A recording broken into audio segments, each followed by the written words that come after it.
तर स्थानिक स्वराज्य संस्थांच्या निवडणुकांची घोषणा झालेली आहे। त्या संदर्भातल्या टॉप 9 बातम्या पाहूया। कल्याण डोंबिवली महानगरपालिकेतील 27 गावांची स्वतंत्र नगरपालिका करण्याची मागणी पुन्हा पेटलेली आहे।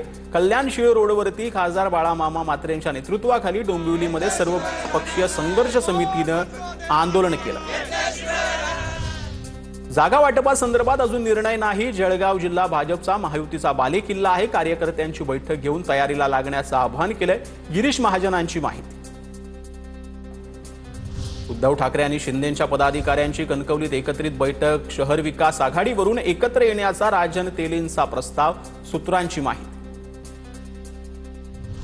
रत्नागिरीत नगर परिषद निवडणुकीआधी राजकीय वातावरण तापलं। माजी आमदार बाळ माने यांचं रत्नागिरी शहरातील रस्त्याच्या कामावरून भ्रष्टाचाराचे आरोप। उद्योग मंत्री उदय सामंत ठेकेदार कंपनीचे भागीदार असल्याचा माने यांचा दावा। सोलापूरच्या करमाळा नगरपालिकेमध्ये 350 संभाव्य दुबार मतदारांची नावं नगरपालिकेच्या नोटीस बोर्डवर प्रसिद्ध। भिवंडीत जिल्हा परिषदेसाठी भाजपाकडून शिवसेनेला युतीचा प्रस्ताव। कपिल पाटलांच्या सूचनेनंतर जिल्हाध्यक्षांनी घेतली शिवसेनेच्या पदाधिकाऱ्यांची भेट।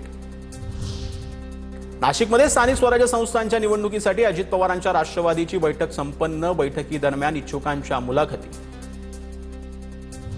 सटाणा नगर परिषद निवडणुकीची मोर्चे बांधणी सुरू। भाजपने एकत्र लढायचं ठरवलं तर आम्हीही सोबत, अन्यथा एकला चलो।